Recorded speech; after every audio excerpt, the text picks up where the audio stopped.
Before we dive deeper into this story, I have one small request.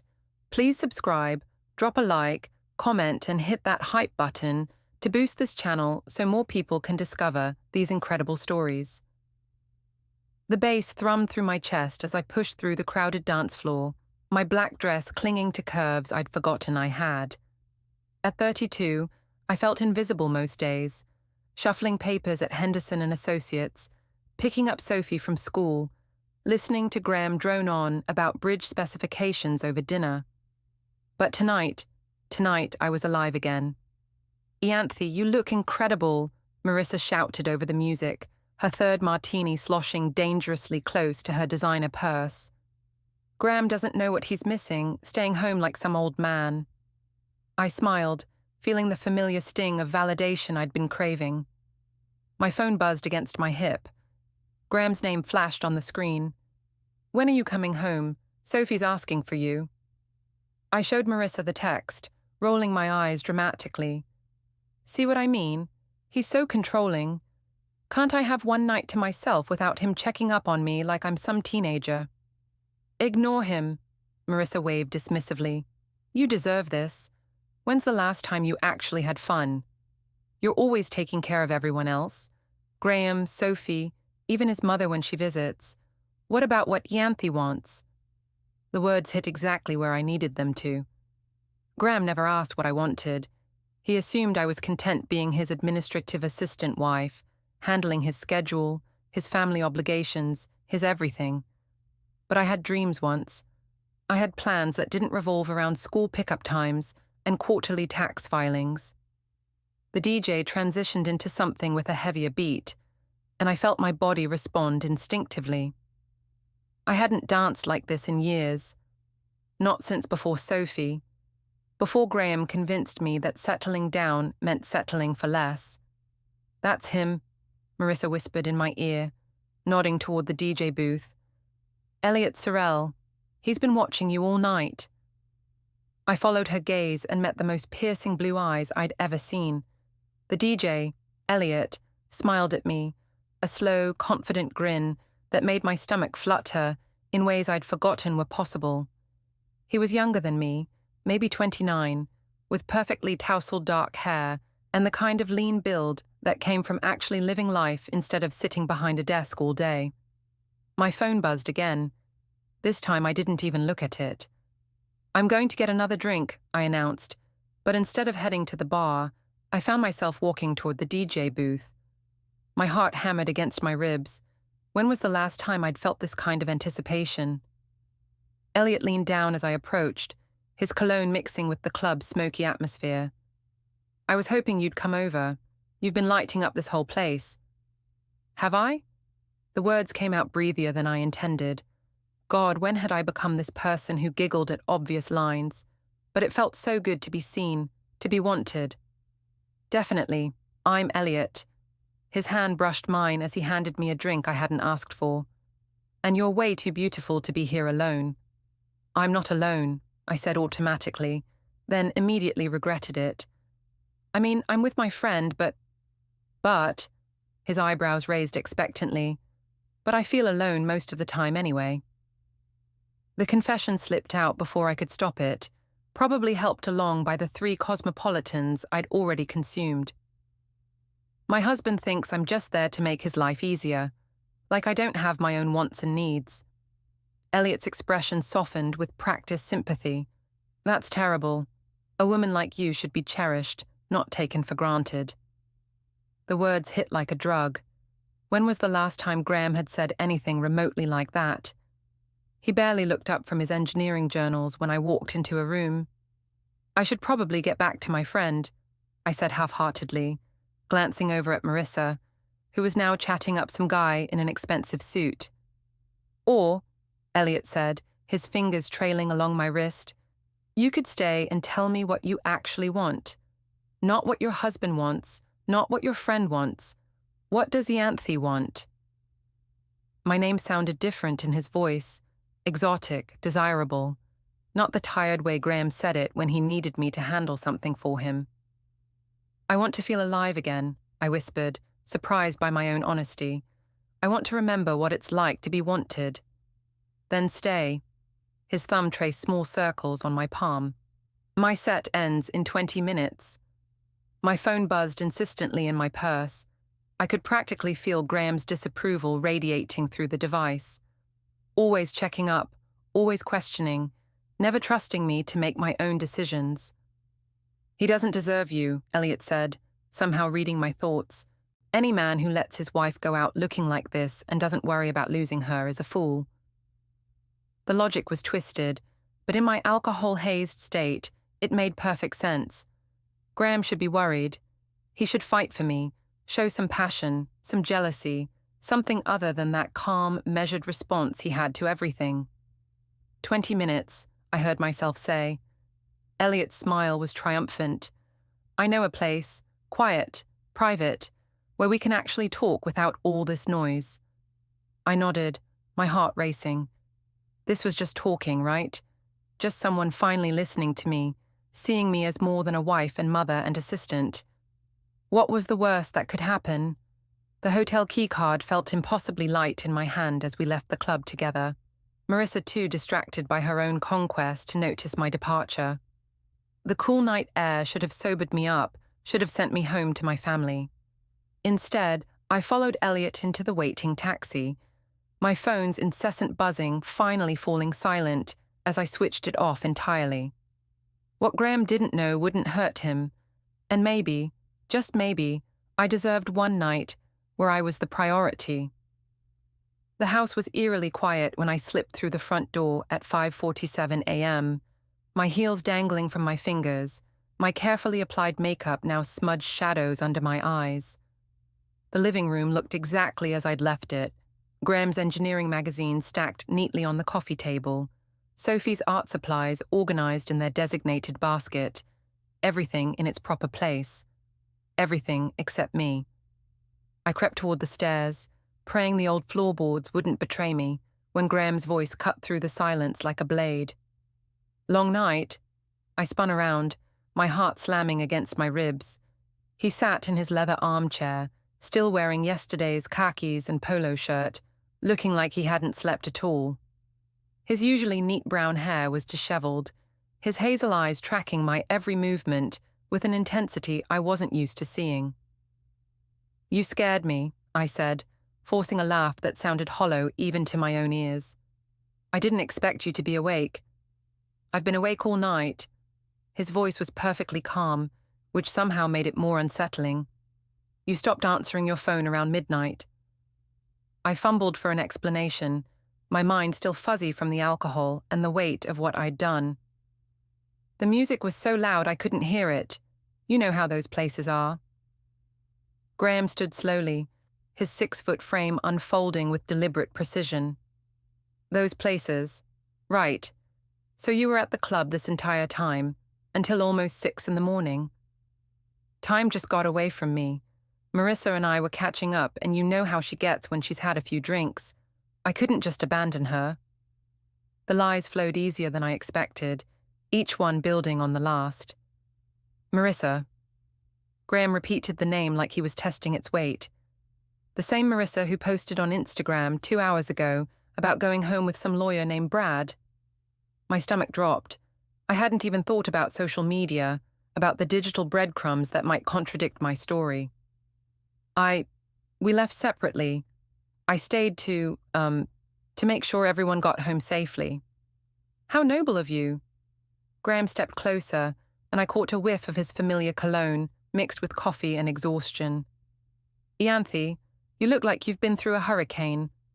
Your dress is wrinkled, your makeup is smeared, and you smell like—" He paused, leaning slightly closer, and I saw the exact moment recognition flickered across his features. "You smell like someone else's cologne." Panic flared in my chest, but I pushed it down, replacing it with the righteous indignation that had served me so well over the years. "Are you seriously interrogating me right now? I went out with friends for the first time in months, and instead of being happy that I had a good time, you're treating me like some kind of criminal." "I'm not—" "Yes, you are."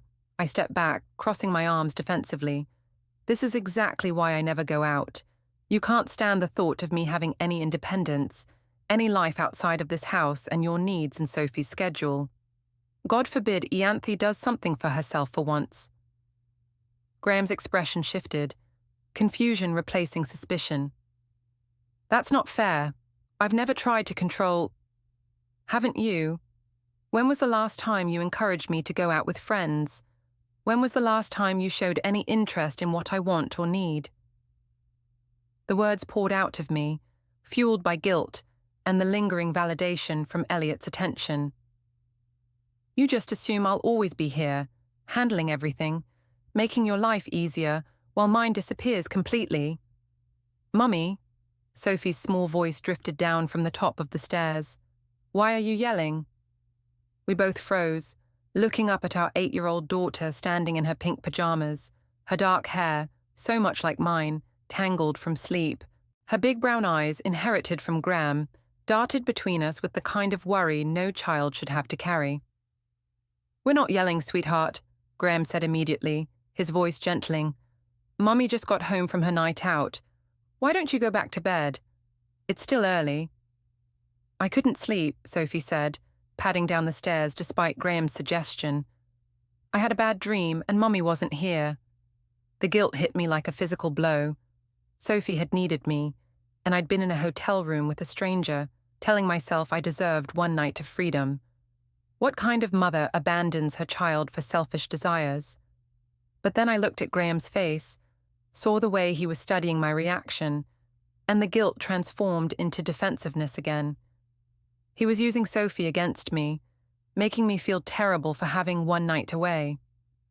Mummy's here now, baby, I said, kneeling to hug Sophie, careful to keep my face turned away so she wouldn't smell the evidence of my betrayal. Bad dreams can't hurt you. You know that, right? Sophie nodded against my shoulder, but I felt her small body trembling. Are you and Daddy fighting?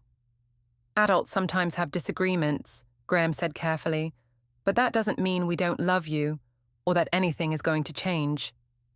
The certainty in his voice made something cold settle in my stomach, like he was already planning for changes, already thinking several steps ahead, while I scrambled to keep up with the consequences of one impulsive night. Let's get you back to bed, I said to Sophie, desperate to escape Graham's analytical gaze. I'll tuck you in. As I led Sophie upstairs, I caught Graham pulling out his phone, his fingers moving with the same methodical precision he brought to his engineering projects. Always documenting, always building his case with facts and evidence. I told myself he was just checking his work emails, but something in his posture suggested otherwise. Something that made my skin prickle with unease as I closed Sophie's bedroom door and faced the reality of what I'd done, and what I might have to do to protect it. Monday morning at Henderson Associates felt different. The familiar hum of the copy machine, the smell of burnt coffee from the break room, even my own desk seemed foreign somehow, like I was seeing my life through someone else's eyes. Marissa perched on the edge of my desk at exactly 9:15, her designer coffee in hand and a knowing smirk on her perfectly glossed lips. So, spill everything. I saw you leave with DJ Hottie, and you haven't answered any of my texts since Saturday night. I glanced around the office, making sure no one was within earshot. Janet from accounting had ears like a hawk, and the last thing I needed was office gossip reaching the wrong people. Keep your voice down. That good, huh? Marissa's eyes sparkled with vicarious excitement. I knew you had it in you. Graham has no idea what he's been taking for granted. The casual way she dismissed my husband, my marriage, should have bothered me more than it did. Instead, I found myself leaning into her validation like a plant towards sunlight. It wasn't supposed to happen, I whispered, the words feeling strange on my tongue. We were just talking, and then you remembered you're a desirable woman with needs, Marissa finished. Good for you. Seriously, Ianthe, you've been sleepwalking through your life for years. Maybe this is exactly the wake-up call you needed. But what if Graham finds out? The fear had been gnawing at me all weekend, growing stronger every time I caught him looking at me with those calculating eyes. Marissa waved dismissively. How would he find out? It's not like you're planning to see this guy again, right? It was one night of fun. Graham will never know unless you tell him. Her confidence was infectious, but something nagged at me. Elliot seemed pretty interested in seeing me again. He's been texting. Block him, Marissa said immediately. You got what you needed, proof that you're still attractive, still desirable. Now you can go back to your life with a little more confidence. But even as I nodded agreement, I found myself checking my phone, reading Elliot's messages. Can't stop thinking about Saturday night. When can I see you again? The attention was addictive in a way that scared me. Ianthe Varello? A delivery person appeared at my desk, holding a small envelope. This is for you. My heart stopped. The envelope was cream-colored, expensive-looking, with my name written in Graham's precise engineering script. Inside was a hotel receipt, the hotel receipt, with a sticky note attached. We need to talk. Marissa leaned over to see what had drained the color from my face. Oh, shit. How did he get that? I don't know. My hands were shaking. I thought I threw away everything. I was so careful. Okay, don't panic. But Marissa's voice had lost its casual confidence. Maybe it fell out of your purse or something. The important thing is to control the narrative. Get ahead of this. Get ahead of it how? Tell him first, your version. You were drunk, you made a mistake, you're sorry. Men love it when women grovel a little. He'll forgive you because he won't want to deal with a divorce. The word divorce hit me like cold water. I'd been so focused on the immediate aftermath, I hadn't considered the long-term consequences. Graham wasn't the type to make empty threats or dramatic gestures. If he was confronting me with evidence, he'd already thought through every possible outcome. I need to go home, I said, grabbing my purse with trembling hands. Wait, Marissa caught my arm. Before you do anything stupid, remember that you have power here too. Graham's not perfect.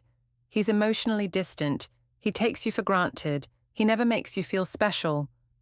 Any marriage counselor would see that you were driven to this by his neglect. Her words gave me something to hold on to, a framework for rewriting the narrative in my favor. Graham had neglected me. He was partly responsible for creating the conditions that led to my mistake. By the time I reached my car, I'd almost convinced myself that I was the real victim here. The drive home felt endless. Every red light, every slow-moving truck seemed designed to prolong my anxiety. I rehearsed different versions of the conversation, contrite and apologetic, defiant and accusatory, broken and desperate. Which Ianthe would get me out of this mess? Graham's car was in the driveway when I pulled up, which was unusual for a Monday afternoon. He typically worked until at least 6, often later when he had project deadlines. The fact that he'd come home early meant this was serious. I found him in his home office, surrounded by manila folders and printouts. His laptop was open to what looked like our cell phone account, showing detailed call logs and text message timestamps. You're home early, I said, trying to sound casual despite the hammering of my heart. Graham looked up, his expression unreadable. I took a personal day. We have a lot to discuss. Graham, about the receipt. The receipt is just the beginning. He gestured to the papers spread across his desk. I've been doing some research since Saturday night. Did you know that hotel keeps security camera footage for 30 days? Or that your Uber driver logged the pickup and drop-off locations in his system? The room tilted slightly. I gripped the door frame to steady myself. You're investigating me like I'm some kind of criminal. I'm documenting facts. His voice remained maddeningly calm. The same way I'd approach any engineering problem. Gather data, analyze patterns, draw conclusions based on evidence. This isn't an engineering problem, Graham. This is our marriage. Is it? He leaned back in his chair, studying me with those analytical eyes. Because from where I'm sitting, it looks like our marriage ended Saturday night in room 412 of the Marriott downtown. The specific room number hit me like a slap. How could he possibly know that level of detail? It was a mistake, I said, the words tumbling out in a rush. I was drunk. I was angry about our fight last week. I felt ignored and unappreciated. I never meant for it to happen. What fight last week? Graham's eyebrows rose slightly. We didn't fight last week, Ianthe. We barely spoke last week, which is apparently the same thing in your mind. He was right, and we both knew it. I was scrambling for justification, for some way to make this his fault instead of mine. You're right, I said, switching tactics. We barely spoke. That's exactly the problem. When was the last time you really looked at me, Graham? When was the last time you made me feel like I mattered to you as more than just a household manager? Something flickered across his features. Hurt, maybe, or recognition. For a moment, I thought I'd found the right angle. Then he picked up another folder from his desk. Sophie drew this picture at school today, he said, sliding a piece of construction paper toward me. Her teacher asked the class to draw their family. The picture showed 3 stick figures standing in front of a house. Graham and Sophie were holding hands, smiling. The third figure, me, stood apart from them, with a frown and what looked like a suitcase in her hand. The teacher was concerned, Graham continued. She said Sophie's been talking about Mommy being sad and going away. An 8-year-old shouldn't have to worry about whether her mother is going to abandon her. The guilt crashed over me in waves. Sophie had sensed something was wrong before I'd even made my choice. My daughter had been carrying this anxiety while I told myself I deserved one night of freedom. I would never abandon Sophie, I whispered. But you did abandon her, Graham said quietly. You abandoned both of us the moment you decided your desires mattered more than your family. The truth of it was devastating. I wanted to argue, to deflect, to make him understand that it wasn't that simple, but looking at Sophie's drawing, at the careful way she'd separated me from the family unit, I realized that my 8-year-old daughter understood the situation better than I did. I'd already left.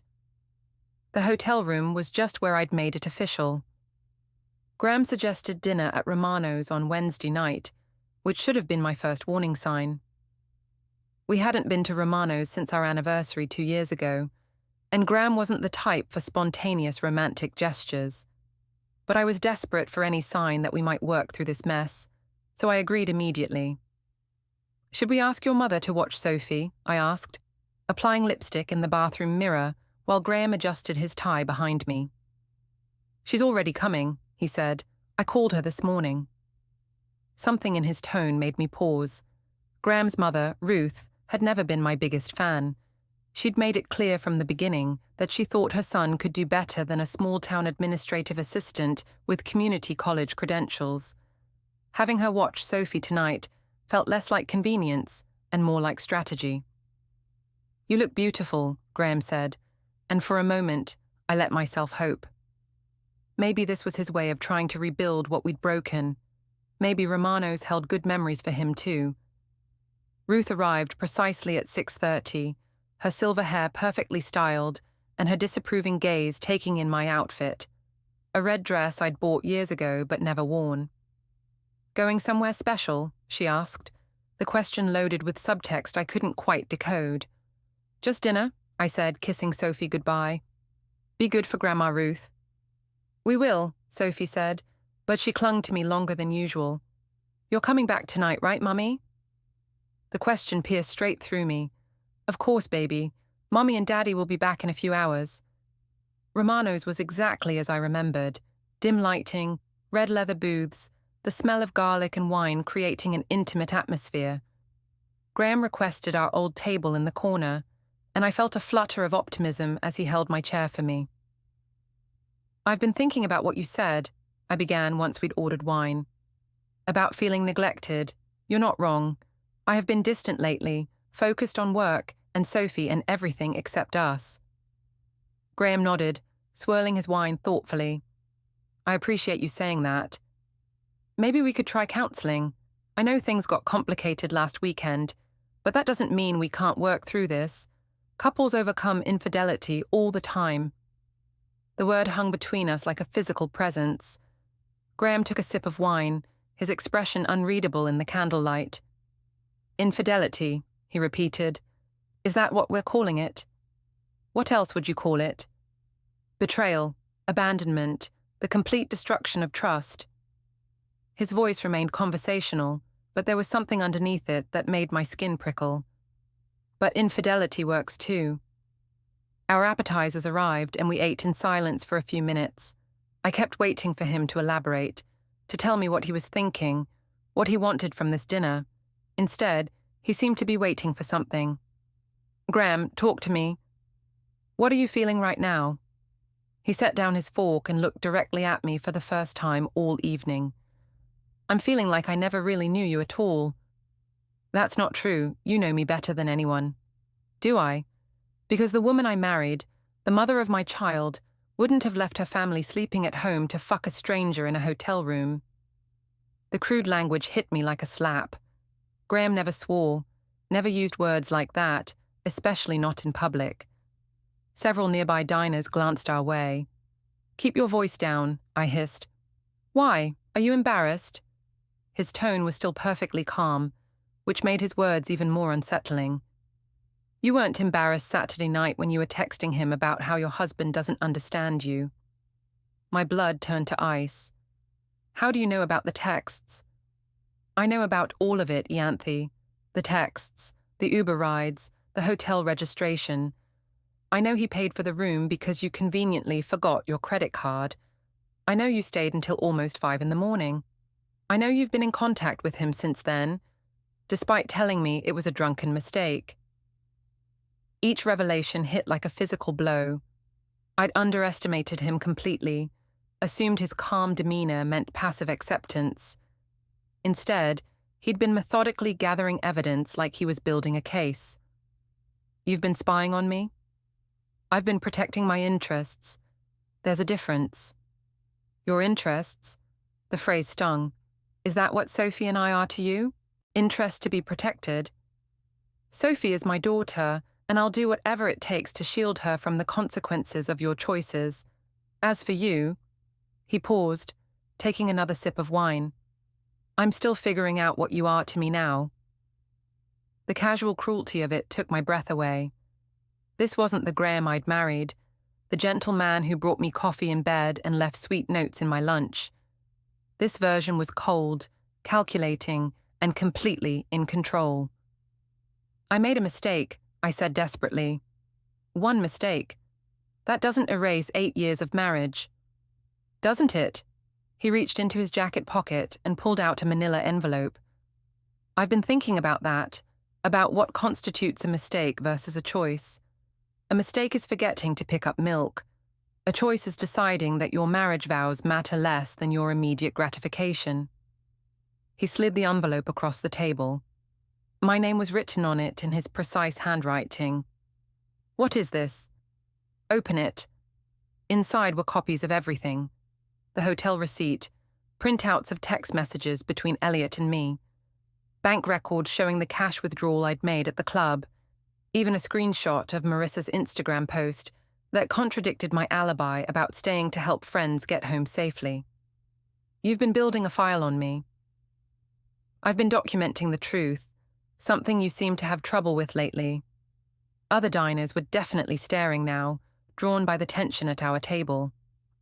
I felt exposed, humiliated, like everyone in the restaurant could see exactly what kind of woman I was. Graham, please, can we go home and discuss this privately? No. He signaled the waiter for the check. I think we've discussed everything we need to discuss. The evidence speaks for itself. He stood, leaving exact change on the table along with the manila envelope. You can keep those copies. I have others.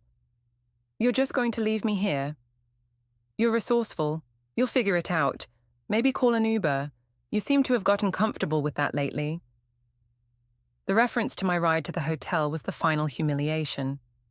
I sat alone at our anniversary table, surrounded by the evidence of my betrayal, while other couples enjoyed their romantic dinners and tried not to stare at the woman whose husband had just publicly destroyed her.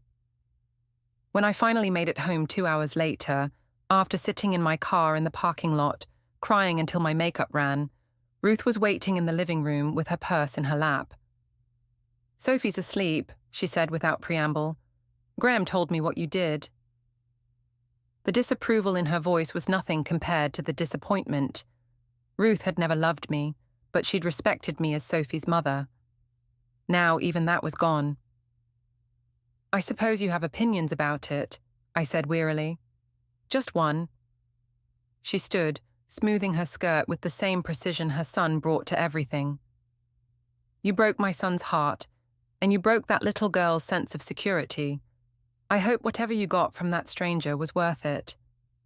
She left without saying goodbye, and I was alone in the house that no longer felt like home, surrounded by the ruins of the life I'd destroyed for one night of feeling wanted. The manila envelope sat on the kitchen counter where I'd dropped it, its contents a roadmap of my own destruction. Graham had been 3 steps ahead of me the entire time, and I was just beginning to understand that this wasn't a marriage crisis we were going to work through.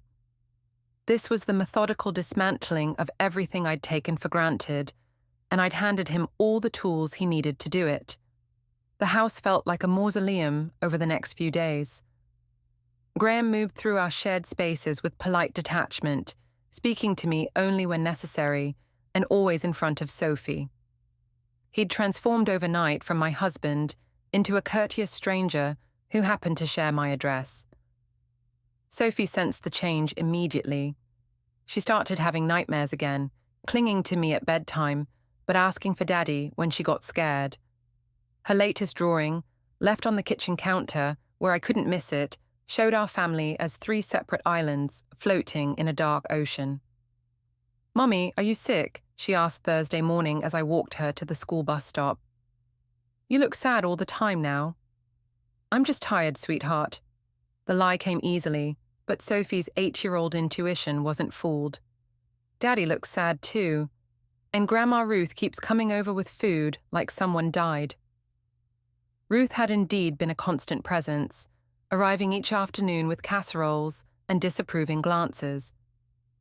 She'd taken over the domestic duties I'd been neglecting in my distracted state: laundry, grocery shopping, meal planning. It was like watching myself being systematically replaced. "Sometimes adults go through difficult times," I said carefully, "but that doesn't mean anything is going to change for you. Promise?" The word hung in the air between us. I wanted to promise, needed to promise, but something in Graham's recent behavior suggested that promises might be beyond my power to keep. "I promise I love you more than anything in the world," I said instead. It wasn't the reassurance she wanted, and we both knew it. Work had become my only refuge, but even that was crumbling. Marissa had grown distant since our conversation about the hotel receipt, her advice replaced by uncomfortable silences and hasty exits whenever I tried to discuss my situation. The office gossip network had picked up on something. I caught Janet from accounting, whispering to the receptionist, their conversation stopping abruptly when I walked by. "Ianthe." Mr. Henderson himself appeared at my desk Friday afternoon, which was unusual enough to make my stomach clench. "Could I see you in my office?" His tone was neutral, professional, but I'd been an administrative assistant long enough to recognize a summoning when I heard one. Henderson's office smelled like leather and disappointment. He gestured to the chair across from his mahogany desk, his expression carefully neutral. "I've received some concerning information about your personal situation," he began without preamble. "Normally, I wouldn't involve myself in employees' private lives, but when those situations begin affecting workplace dynamics..." My mouth went dry. "I'm not sure what you mean." "Marissa Lang came to see me yesterday. She expressed concerns about your recent behavior, your emotional state, and some choices you've made that might reflect poorly on the firm's reputation." The betrayal hit me like a physical blow. Marissa had thrown me under the bus to protect herself, painting me as unstable to preserve her own position. "What exactly did she tell you?" Henderson's discomfort was obvious. "The details aren't important. What matters is that Henderson Associates maintain certain standards of professional conduct. I'm not judging your personal choices, but I am concerned about their impact on your work performance and your colleagues' comfort level." My work performance has been exemplary for 6 years. It has, which is why I'm offering you the option to take some unpaid personal leave to sort out your situation. When you're ready to return with your focus fully on your professional responsibilities, we can discuss your future with the firm. Unpaid leave, the euphemism for, we don't want to fire you, but we don't want you here either. How long of a leave are we talking about? That depends entirely on you.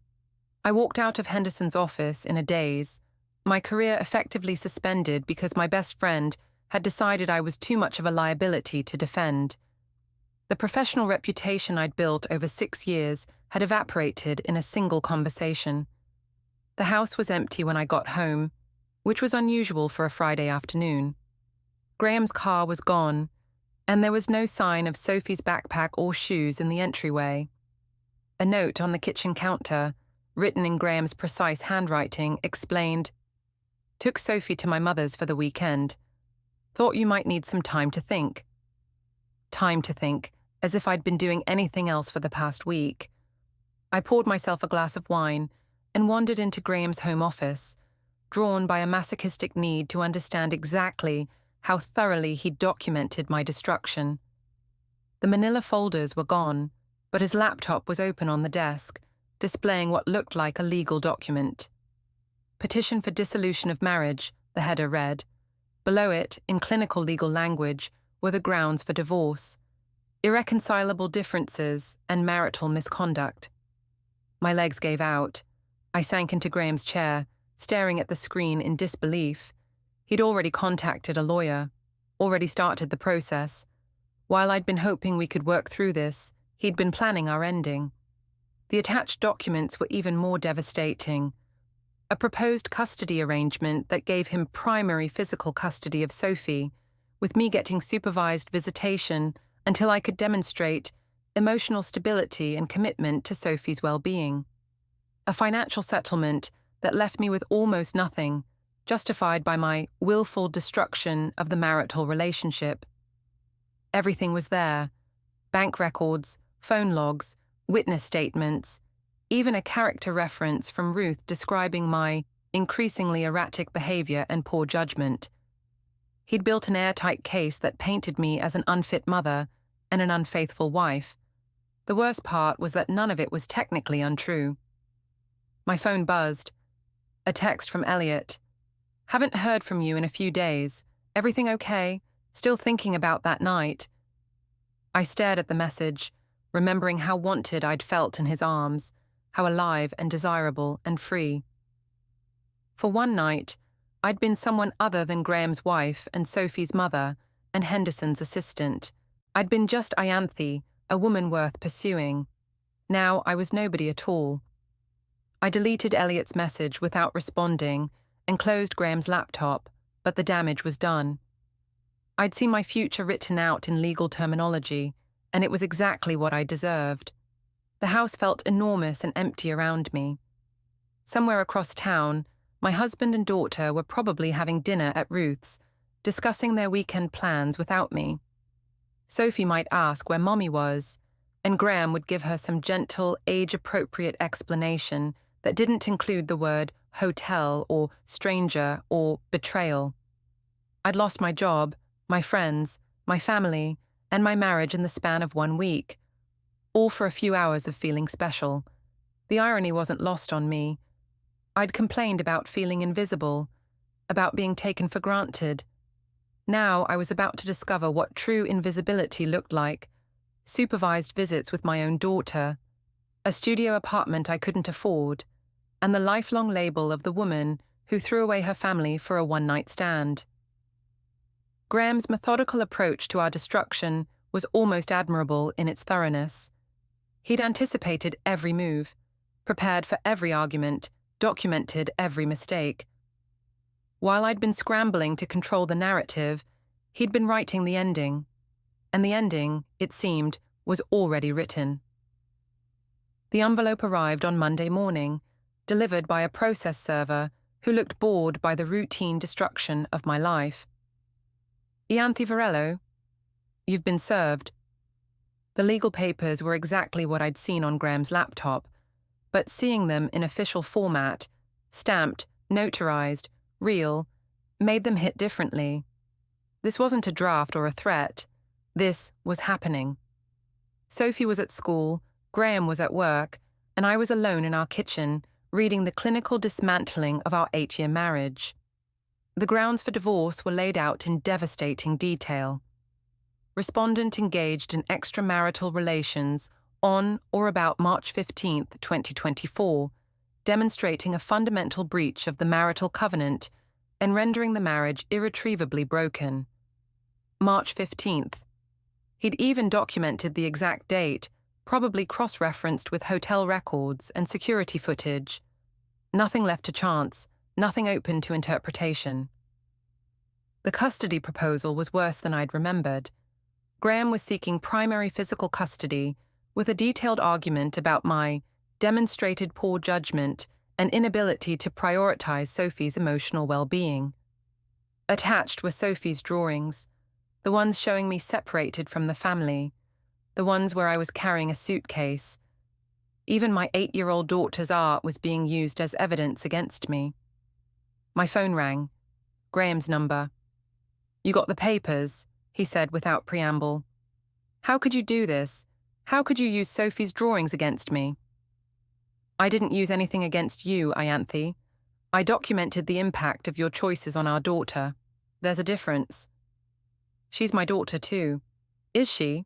Because from where I'm sitting, it looks like you prioritized a stranger's attention over her emotional security. That doesn't sound like motherly behavior to me." The words hit like physical blows. "I made one mistake, Graham. One night of poor judgment doesn't erase 8 years of being a good mother." "One night." His voice was perfectly calm, which made it more terrifying. "Let's talk about that one night. You left our daughter sleeping in her bed to meet a stranger. You turned off your phone so she couldn't reach you if she needed you. You came home smelling like another man and lied about where you'd been. Then you continued texting with this stranger for days afterward, planning future encounters while I was trying to figure out how to explain to Sophie why Mommy seemed so distant. Each fact landed with surgical precision. I wanted to argue, to deflect, to make him understand the complexity of what I'd been feeling, but the evidence was overwhelming. "I never planned future encounters." "Can't wait to see you again," Graham quoted. "Last night was incredible. When can we do it again?" "Those were your texts, Ianthe. I have screenshots." The room spun slightly. I'd forgotten about those messages, sent in the afterglow of feeling desired, before the reality of consequences set in. I was confused. I was dealing with guilt and shame, and "You were planning to do it again. The only reason you didn't is because I found out." The truth of it was devastating. If Graham hadn't discovered the hotel receipt, would I have met Elliot again? In my desperate need for validation, how far would I have gone? "What do you want from me, Graham? What would it take to fix this?" The silence stretched so long I thought he'd hung up. "There's nothing to fix," he said finally. "You made your choice. Now I'm making mine." "What about counseling? What about fighting for our marriage?" "I don't fight for things that don't want to be kept. You showed me exactly how much our marriage meant to you when you chose a stranger over your family." "It wasn't like that." "It was exactly like that. And now Sophie gets to grow up knowing that Mommy valued one night of attention more than her family's stability." The cruelty of it took my breath away. "Don't you dare use Sophie to hurt me." "I'm not using Sophie to hurt you. I'm protecting Sophie from being hurt by you again." The line went dead. I sat in my kitchen with the paperwork spread around me, and finally understood the truth I'd been avoiding. Graham was never trying to work through it. From the moment he found that hotel receipt, he was building an ending. Every calm dinner, every polite conversation, every pause that looked like mercy was just time. Time for him to document, organize, and make sure I couldn't rewrite what I'd done. He didn't trap me. He let me keep being myself until the record was undeniable. The weeks after that blurred into cheap lawyer meetings and negotiations I couldn't afford to fight. My attorney kept saying the same thing in different words. Graham had an airtight case. Adultery was only the headline. The real damage was the pattern: money spent, time missing, messages complaining, a trail of selfish choices that Graham had turned into a clean, believable story. When the hearing came in May, Graham stood in court like he was presenting a project plan, every document labelled, every claim backed, every request framed as reasonable. When it was my turn, all I had were apologies. I told the judge I loved my daughter more than anything. I begged for the chance to prove that one night didn't define me as a mother. The judge didn't look angry. She looked tired. She said love mattered, but love wasn't enough. The evidence showed a pattern of putting my wants ahead of stability, and the court had to protect the child, not my feelings. The gavel fell. Primary custody to Graham, supervised visitation for me until parenting classes, and a proven stretch of stability. The house, the savings, even the car. Everything went to the parent who looked safest on paper, because in court, paper is reality. I walked out with a small suitcase and the sick understanding that I'd traded my entire life for a few hours of being wanted. In the hallway, Graham waited. I told him I hoped he got what he wanted. "I got what Sophie needed," he said, "a stable home with a parent who puts her first." I said I put her first. He didn't raise his voice. He didn't even sound cruel. "No," he said, "you put yourself first. That's why we're here." Then he walked away like the marriage was already filed and closed. 6 months later, I'm in a studio across town, working part-time, seeing Sophie every other Saturday with a supervisor in the room. She's polite, but distant, careful the way kids get when they learn love can suddenly disappear. Graham remarried, a kindergarten teacher named Sarah. Safe hands, calm routines, no late-night thrills. Sophie calls her Miss Sarah and looks happy in a life that should have been mine. And in my purse, the hotel keycard still sits like a tiny weapon. Sometimes I pull it out and remember how alive I felt. Then I remember the cost, and I put it back. Because Graham was right about one thing. The choice happened in that hotel room. Everything after was just the bill coming due.